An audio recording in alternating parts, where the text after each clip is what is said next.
1650. 2005. 1950. What is the difference? 300. Increase or decrease? Increase. Increase. So increase காலத்துல நம்ம என்ன போட்டுக்கலாம்? 300. அடுத்து stock, next column stock for 2004 900. 2005 700. increase or decrease? Decrease. Decrease. So இந்த காலத்துல போடுவாங்க. Decrease. காலத்துல போடுவாங்க. அடுத்து cash 2004 க்கு 2005 க்கு 900. so what is the difference? 500. 500. So 500 காலத்துல போடுவாங்க. Increase. increase காலத்துல போடுவாங்க. So இது என்ன பண்ணுங்க டோட்டல் பண்ணுங்க. இந்த டோட்டல் பண்ண என்ன அமௌண்ட் வரும்?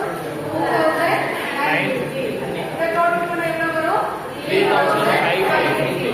ஓகேவா? சோ இதுக்கு என்ன நேம் இருக்கு? Total current assets. Total current assets.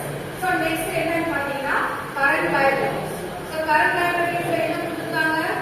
Creditors. Creditors உடைய value 2004 க்கு எவ்வளவு? 900. 2005 க்கு 500. So difference என்ன இருக்கு?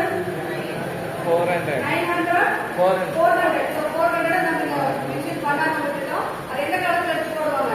Increase. increase காலத்துல எடுத்து போடுவோம். இப்போ பாருங்க டோட்டல் பாருங்க.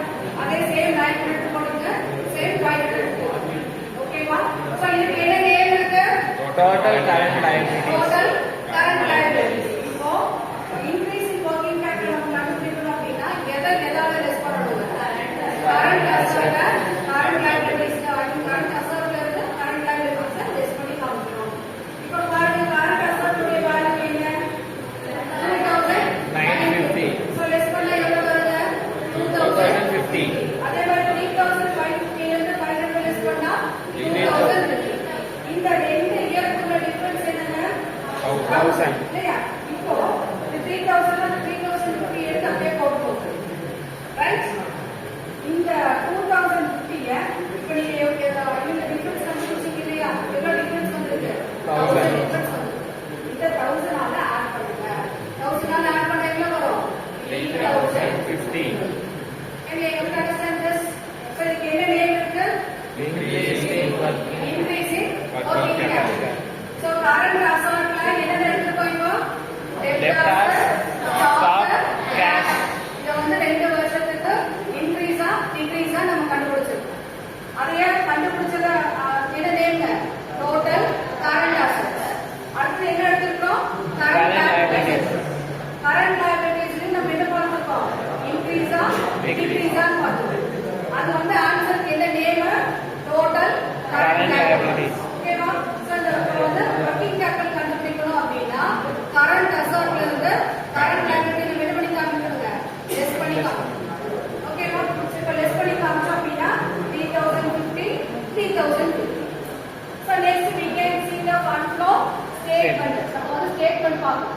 ஸ்டேட்மென்ட்ல ரெண்டு இருக்கு. சோர்சஸ் ஒன்னு அப்ளிகேஷன். சோ क्वेश्चनல கொடுத்த மாதிரி நான் சொல்லியிருக்கேன். ஷேர் அப்படின்னு எடுத்தீங்கன்னா அந்த ரெண்டு இயர்க்குள்ள டிஃபரன்ஸ் கண்டுபிடிச்சது நமக்கு எவ்வளவு வருது? ஷேர் இஷ்யூ ஷேருக்கு 500 வரும். அடுத்து fund from operation profit and loss அக்கவுண்ட்ல क्वेश्चन எடுப்போம். சரிங்களா? அதோட டிஃபரன்ஸ் என்னவா வரும்? 1000 ஆகும். அதுக்கப்புறம் பாத்தீங்கன்னா மார்கேஜ் லோன் ரெண்டு இயர்க்கு டிஃபரன்ஸ் கண்டுபிடிச்சீங்கன்னா எவ்வளவு வரும்? 500 வரும். அடுத்து வந்து பாத்தீங்கன்னா பர்ச்சேஸ் ஆஃப் பிளான்ட் அது ஒரு சம்பளம் நம்ம கண்டுபிடிச்சிருக்கோம். சோ அது என்ன டிஃபரன்ஸ் வந்திருக்குங்க? 1000 வந்திருக்கும். இப்போ ஃபைனலா நம்ம எதை அப்ளை பண்ண போறோங்க? இன்கிரீஸ் இன் வொர்க்கிங் கேபிட்டல். இன்கிரீஸ் இன் வொர்க்கிங் கேபிட்டல் எதுக்கு எடுப்போம்? நம்ம இங்க வொர்க் அவுட் பண்ண கான்செப்ட்ல என்ன ஆன்சர் நமக்கு வந்திருக்கோ அதுல இருந்து இன்கிரீஸ் இன் வொர்க்கிங் கேபிட்டல் நம்ம எடுத்து போடுவோம். சோ எவ்வளவு வந்துருச்சு நமக்கு? 1000 வந்திருக்கு. சரிங்களா? சோ இப்போ டோட்டல் பண்ணீங்க அப்படினா 1000 plus 1000 எவ்வளவுங்க? 2000.